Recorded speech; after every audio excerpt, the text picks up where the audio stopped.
Começa agora o encontro com o Legislativo, o programa onde você é muito bem-vindo, muito bem-vinda. A ideia por aqui é ir além do que acontece na Câmara Municipal de Viçosa, mostrar as ações dos vereadores. E, claro, abrir um canal de comunicação direto com você. Por isso, a sua participação é tão importante. É muito simples participar. É só você deixar a sua mensagem, vídeo, denúncia, no número que aparece aqui na tela ou pelas mídias sociais da Câmara Municipal. Participe com a gente. Aqui no estúdio, o encontro recebe a vereadora Jamile Gomes, segunda secretária da mesa diretora. Vereadora, um prazer, uma satisfação tê-la aqui no encontro. Ano de 2021, na sua perspectiva, deu tudo certo? Tudo que você planejou para o ano deu para concretizar em termos de mandato? Olá, Mônica. Olá, quem nos assiste. É um prazer enorme também para mim estar aqui. Sobre o ano de 2021 e as realizações, né, do mandato, eu considero que a gente conseguiu pautar e trazer muitas coisas interessantes assim, para o município, né? Pensando numa nova legislatura, né, na expectativa das pessoas em relação ao trabalho dos novos vereadores. Dentro daquilo que eu me propus a trabalhar pela pauta das mulheres, da infância, da classe trabalhadora de modo geral, eu acho que a gente conseguiu sim pautar debates interessantes, né? Vou colocar aí, por exemplo, o transporte público que a gente pautou, a conquista de um carro para o banco de leite que a gente conseguiu através, né, de uma doação da UFV, mas articulada a uma emenda do deputado federal Reginaldo Lopes. Teve outras audiências públicas que a gente promoveu debates, como da farmácia viva, como da renda básica e outras proposições, requerimentos, indicações que a gente foi enviando ao longo do ano dentro do que é papel do vereador. Os desafios são muitos, né? Porque dentro desse espaço limitado que é o papel do vereador, a gente tem que encaixar ali as demandas do povo que são urgentes. E uma delas que eu considero que foi um desafio e que, de certa maneira, a gente não conseguiu concretizar foi a da renda básica. A vida do povo muito difícil durante essa pandemia. A gente viu... E a gente tem percebido isso. É claramente. simples, é só andar pela rua, né? É simples. Exatamente, é só a gente ir nas portas de supermercado, de padaria, pessoas vendendo bala na rua, né? Idosos, mães com crianças. Então, a gente percebeu que esse debate da renda básica era necessário, mas infelizmente eu acho que foi, né, uma autocrítica que a gente tem que fazer, que a gente não conseguiu avançar tanto. Mas o ano de 2022 está aí e a gente continua com o trabalho. E a pergunta é exatamente essa. O que vem por aí? Você vai continuar tramitando nessas áreas ou vem surpresas por aí? Quer dizer, a renda básica é uma cobrança que vem em 2022. Sim, a renda básica é uma questão, e eu falo dentro dos mandatos petistas, né, que a gente está conversando sobre quais foram os pontos fracos e fortes nesse processo e por que a gente não conseguiu avançar tanto, né, nesse sentido. Mas para o ano de 2022 a gente tem um desafio enorme, porque além de ser um ano de eleição, a vida das pessoas continua muito difícil. A pandemia não acabou, o processo de vacinação ele avançou muito, mas ainda tem essa dificuldade do desemprego, da fome, da insegurança alimentar, da falta de vaga em creche, né, da vida difícil que as mulheres vivenciam e a classe trabalhadora em geral, que eles não se resolveram, né? Ainda que tivesse passado o ano de 2021, ainda que a gente tivesse avançado na vacinação e muitas coisas estejam retomando, a vida das pessoas ainda está muito difícil. E já estamos falando numa quarta dose de reforço para a população mais idosa. Então, definitivamente, a pandemia não acabou. Não acabou. Né? Então, esse é um desafio mesmo, assim, de continuar nesse processo avançado de vacinação, inclusive das crianças, né? Tanto de boicote que o governo Bolsonaro colocou nesse processo de vacinação das crianças, a lentidão no processo de vacinação das crianças. Viçosa, a gente finalmente chegou nos 5 anos, né? A minha filha vacinou, inclusive, tem 7, mas a gente tem muitos desafios, porque é um desafio estrutural mesmo, né? A gente tenta ali, dentro do possível do poder público, cobrar, né, fazer o nosso papel, mas a gente sabe também que precisa de uma mudança sistemática. E impactos gigantescos, né, vereador, em tudo, né? Sim. Na saúde, na educação, economicamente falando, enfim, a população está realmente prejudicada. E aí, ano eleitoral, né? A gente vê que uma das suas bandeiras é trazer mesmo uma crítica construtiva a cada reunião ao governo que está. Qual é a sua expectativa para o ano de 2022? Olha, o ano de 2022 eu acho que vai ser decisivo e vai ser, assim, eu considero que a gente sempre ouve em ano eleitoral que o ano eleitoral vai ser a decisão das nossas vidas, né? Porque sempre é, né? O voto, ele tem uma implicação direta na vida das pessoas. Ainda mais quando tratamos de eleições presidenciais. Exatamente, porque são os espaços onde são construídas as políticas públicas, as leis que vão afetar a nossa vida. Só que o ano de 2022, a gente tem o dever, a gente tem o compromisso, o comprometimento de tirar esse governo que está aí. É o primeiro passo, né? A gente viu o quanto o governo Bolsonaro trouxe piora para a vida das pessoas, um governo que não incentivou a vacinação quando deveria, um governo que quer acabar com seus inimigos, né? A gente vê o tanto que o gabinete do ódio tem funcionado e não tem trazido benefício para a vida das pessoas, do governo Bolsonaro. Então, a primeira missão nossa é retirar esse presidente que está aí, porque a gente só viu que tudo piorou. A segunda tarefa, né, que eu considero importante, que a gente precisa de comprometimento e muito trabalho, é a gente trazer um governo de fato comprometido com a vida das pessoas. E hoje quem se apresenta possível nesse sentido é o ex-presidente Lula, né? A gente viu que inclusive ontem ele foi inocentado do último processo pelo Lewandowski. Então a gente tem uma perspectiva de que o Lula, que a gente já sabe da trajetória, já sabe como foi os governos, né? Sabe inclusive os pontos que foram falhos naqueles governos e que pode melhorar agora, os erros que a gente não pode cometer de novo, porque senão a gente não estaria nessa situação.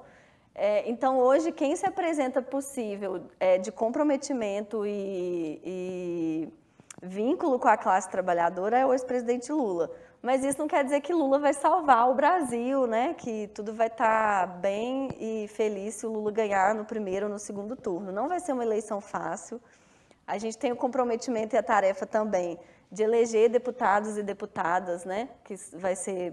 Eu ia dizer disso, de uma responsabilidade gigante. Sim. Em termos de exercício da cidadania. Exatamente. Né? Porque é isso, a gente tem que entender, e isso eu falo muito nas reuniões da Câmara, né?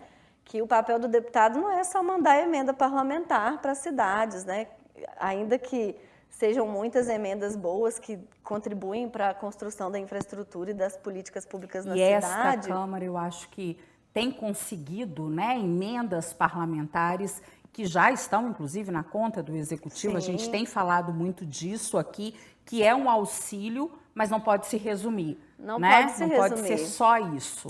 Porque as votações dos deputados dentro do Congresso, né, são importantes e impactam a nossa vida. Então, a gente tem que eleger representantes que, de fato, estejam comprometidos com a vida das pessoas. A gente fala isso, parece uma coisa simples, óbvia, né? Mas a gente vê o tanto que lá dentro, nas votações, esses deputados não estão em consonância com aquilo que eles pregam que, vou representar o povo. Quem representa o povo vota a favor da privatização dos serviços públicos? Quem é a favor do povo vota contra os interesses da população e da classe trabalhadora? Não. Então, a gente tem que ter essa consciência, eu acho que precisa de muita formação política, precisa que a gente saia à rua, converse com as pessoas, fale dos problemas cotidianos de uma forma simples e tente fazer com que as pessoas entendam que esse papel do voto ele é muito importante. E que é fundamental acompanhar Sim. o seu candidato eleito durante todo esse processo. Sim. Acompanhar onde ele votou, em que, como que ele está fazendo, como é que está a vida parlamentar, né? Exatamente. Porque tem gente que nem lembra, né, em quem votou nas últimas eleições. Tem até, se perguntar assim, para boa parte das pessoas, tem gente que não lembra. Porque é isso, né? Tem essas pesquisas que, inclusive, falam que as pessoas decidem voto nas últimas semanas, né, nos últimos dias. Tem essa coisa do favorecimento, da compra de voto, que acontece muito. Tem aquela coisa de votar no fulano porque é meu vizinho, porque eu gosto dele, porque é primo. Não tem essa cultura de fazer entender que o representante do povo ele precisa ter proposta, ele precisa ter projeto, ele precisa estar comprometido com aquilo que ele se propôs a fazer enquanto um parlamentar. Então, é muito importante que a gente saia às ruas e converse com as pessoas, porque é na massa popular que a gente vai conseguir mudar as estruturas, né? E outubro já está aí, batendo já está aí. na porta. Nós já estamos em março, né? Nosso intervalo é muito rápido. Fica aí com a gente.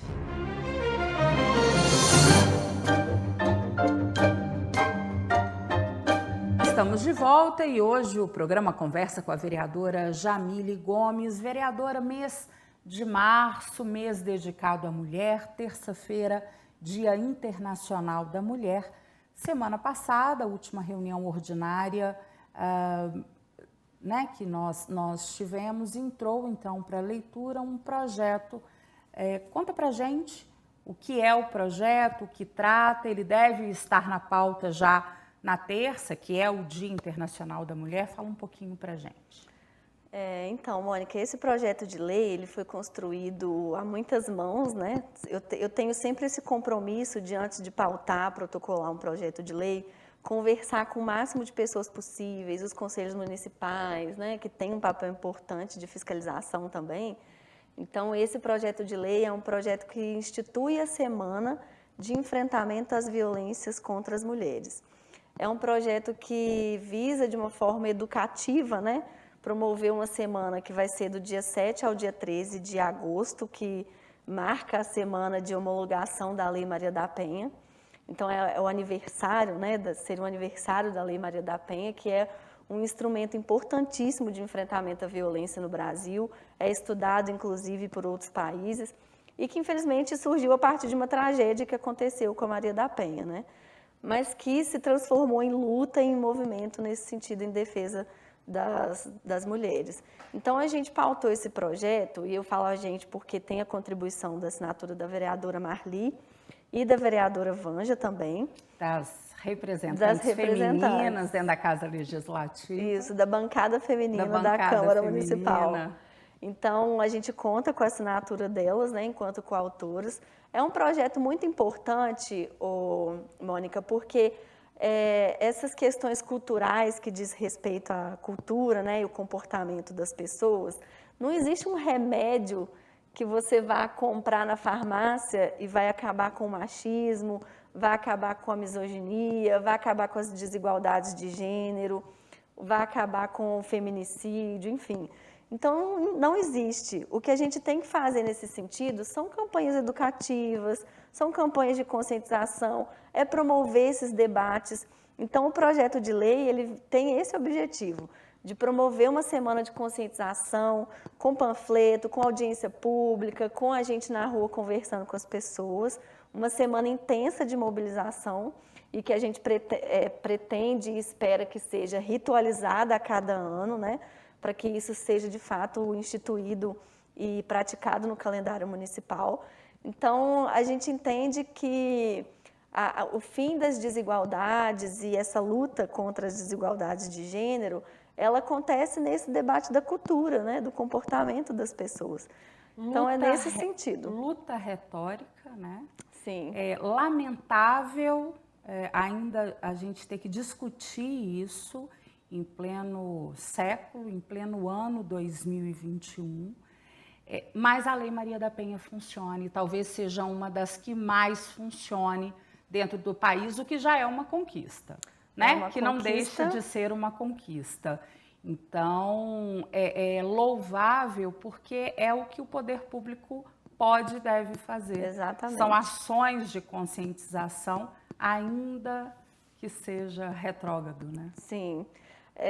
Não, a gente tem muito que avançar, né? Assim, a Lei Maria da Penha, ela constitui um marco nas políticas para as mulheres no Brasil muito importante, né? Assim como eu disse, vários países estudam a lei, ela é uma lei muito diversificada nesse sentido de envolver a rede protetiva, diversos atores nesse enfrentamento à violência. Mas a gente tem muito que avançar, inclusive no último dia 24 de fevereiro, a gente comemorou, né, entre aspas, os 90 anos do voto feminino, quando as mulheres conquistaram o voto. E se a gente for pensar assim, nesse debate, né, da desigualdade de gênero, as mulheres, deu aí 90 anos que as mulheres conquistaram o direito ao voto. E hoje a gente ainda tem minoria nesses espaços de decisão, nesses espaços de representação pública, né, no parlamento. Hoje o Congresso Nacional tem 15% de mulheres. É muito pouco e é o maior percentual da história. E é muito pouco, é muito abaixo da média. E o Brasil é um dos países com menor representatividade. Sim, em todo o cenário da população. Nós somos mais de 50% da população, então não faz sentido. Então, inclusive para marcar esse mês de março, né, quando a gente fala do Dia Internacional da Mulher e a gente vê as pessoas entregando flores, né, a gente até faz a crítica nesse sentido, né, de que a gente não quer presente agora, a gente quer ser respeitada, a gente quer ser considerada nos espaços, a gente não quer violência. A gente não quer violência, a gente quer se manter viva, a gente quer a nossa representatividade nos espaços.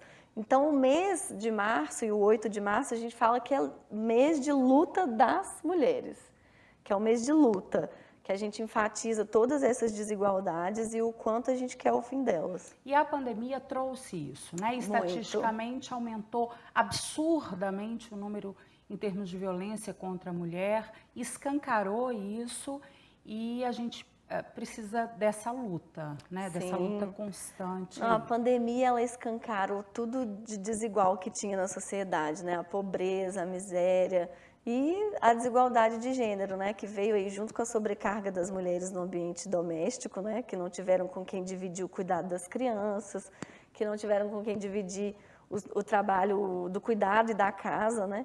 Então, além dessa sobrecarga, teve o aumento do índice da violência contra as mulheres, porque elas começaram a conviver no espaço junto com o agressor, e a gente sabe que as pesquisas indicam que o agressor é aquele que está em casa, né? Muito próximo. Então, quando as pessoas pediam para ficar em casa, né, assim, nesse espaço recluso, e que muitas vezes as pessoas entendem como um espaço, o espaço de proteção, para muitas mulheres não eram.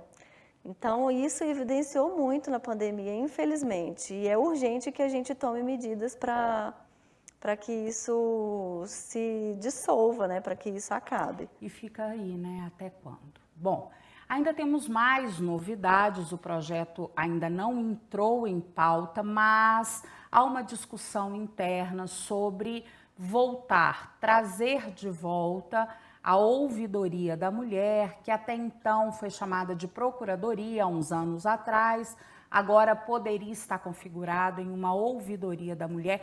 Isso vai entrar em pauta? Você pode nos dar notícias a respeito de vamos ter um órgão vinculado à Câmara para trazer a questão das minorias, da mulher, não só da mulher, como das minorias? Então, esse é um debate que a gente está fazendo internamente ainda junto ao presidente da Câmara, porque foi uma proposta partida dele, né, dessa vontade dele enquanto presidente de pautar isso na legislatura dele, no trabalho dele, que é o último ano.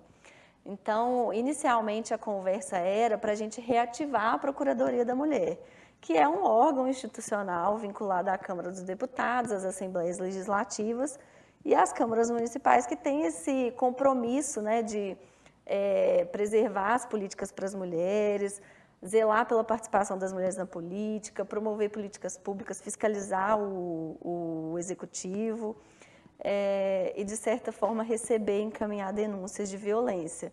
Então, inicialmente, a ideia era a procuradoria. E o presidente veio, né, com essa nova proposta da ouvidoria, que também tem sua importância nesse sentido do papel do legislativo, né? Hoje, se a gente for olhar o cenário de Viçosa, nós estamos muito aquém do que poderia em relação a essas políticas de enfrentamento, de acolhimento às mulheres, né? Hoje a gente tem no Executivo um cargo de coordenadoria de políticas públicas para as mulheres, para uma cidade igual Viçosa de 78 mil habitantes. Então, a Casa das Mulheres, que era uma importante política pública de enfrentamento à violência, foi fechada na última gestão. Então, a gente vê... Parece que está dando ares de retomada dos sim, trabalhos, está retomando. mas que já é uma perda, né? Porque não podia acabar, né? Para ter que recomeçar, né? Quando a gestão passada, Mônica, não renovou o convênio com a Casa das Mulheres, isso foi um impacto muito negativo, né? Para a cidade de Viçosa, para as mulheres de Viçosa, porque foi em meio à pandemia, inclusive, né, essa não renovação do convênio, e isso é muito ruim, porque foi num processo justamente em que as mulheres mais precisavam desses aparatos, né, de política pública de amparo nesse sentido, e isso foi muito ruim, porque quando você fecha um serviço público, né, a Casa das Mulheres é um projeto de extensão da UFV, mas ela tinha essa parceria com a prefeitura. Como as bolsas, né, de extensão, os projetos de extensão das universidades têm sido cortados, né, as verbas das universidades têm sido cortadas, isso já estava prejudicando o trabalho da casa, e a não renovação do convênio com a prefeitura foi uma coisa que foi decisivo para o fechamento, né? Então, quando você fecha um serviço, para você retomar ele, não é só abrir o local e falar, olha, estamos oferecendo serviço. Tem que capacitar a equipe, tem que colocar profissionais estagiários, né? Tem que colocar estagiários e supervisores, professores nesse espaço. E vereadora, quando a gente fala do atendimento à mulher, a gente está falando do atendimento à família. Sim. A gente está falando do atendimento à criança que está ali naquele ambiente. A gente está falando, né, muitas vezes do pai dessa mulher, da mãe dessa mulher, enfim. O atendimento, ele é muito amplo, né? Ele olha o contexto de cada mulher, né? O contexto e a demanda de cada mulher, que às vezes tem filho, às vezes não tem, às vezes a violência com o marido, às vezes não é. Então, é o contexto de cada mulher que precisa de uma atenção e de uma formação, um olhar atento àquela situação. Então, a Casa das Mulheres agora está em processo, sim, de reabertura. Vai funcionar também em convênio com a Defensoria Pública e a Prefeitura. Eles estão nessa fase de selecionar os estagiários, fazer a formação e em breve acredito que a casa vai estar reaberta. Isso vai ser um ganho enorme. E nós também temos o Conselho da Mulher, que é extremamente atuante em Viçosa, né? Sim. Isso e a Câmara vindo aí com esse apoio pode fortalecer. Eu, inclusive, sou representante da Câmara no Conselho da Mulher, né, que está aí ativo também, se reunindo. E aí, pensando, né, como eu quis contextualizar esse cenário de Viçosa, que a gente estava aí caminhando, né, para esse processo de retomada da casa, e pensando que tem poucas políticas de amparo, né, nesse sentido para as mulheres em Viçosa, a Câmara Municipal propor um projeto como esse é muito importante. Vai fazer parte dessa rede, né, de apoio, de construção de políticas públicas, e é um marco assim, né, para o Legislativo de Viçosa, já que a gente tem 3 mulheres comprometidas, né, a gente tem o presidente e outras pessoas comprometidas com a pauta. Eu acho que é um ganho enorme para a cidade de Viçosa. A gente só precisa mesmo lapidar essas questões do texto, né, que eu já estou em diálogo, inclusive, com o presidente. Perfeito. Nós vamos ficando por aqui, deixando o nosso abraço, né, desejando sorte para o ano de 2022 para você, em todas essas pautas, principalmente na da mulher, das minorias, das eleições. E imagino que você queira deixar o seu abraço também a todas as mulheres. Primeiro, eu queria agradecer, Mônica, esse espaço, né, a oportunidade de falar um pouco mais sobre o trabalho da Câmara, que é tão invisível, né? Então, quanto mais a gente puder divulgar o nosso trabalho, é ótimo, né? E mandar um recado para as mulheres que nos assistem, né, pensando aí nesse mês de março, que é um mês de luta. Muitas vezes a gente pensa que está nesse contexto difícil e ruim para a vida das mulheres, desanima, né? A gente vê muito desânimo assim, em relação ao que a gente está vivenciando. Mas Paulo Freire já dizia que tem um processo aí do mundo, né? Que o mundo ele não é O mundo ele está sendo. Então, se o mundo está sendo, ele é passível de mudança. Eu acredito que nós mulheres temos muita capacidade de poder promover mudanças. Nós somos a maioria da população. Nós precisamos estar nesses espaços. E eu acredito que é uma dando a mão para a outra que a gente vai conseguir superar essas desigualdades que a gente vivencia. Muito obrigada, vereadora. Até a próxima. Até. Lembrando que o nosso encontro aqui na TV Viçosa é toda quinta-feira, às 6h. E para quem não conseguir assistir o programa inteiro, nós também estamos agora pelas ondas da 100,7, a Universitária FM, às 10h30 da manhã, das sextas-feiras. Eu espero você. Até lá.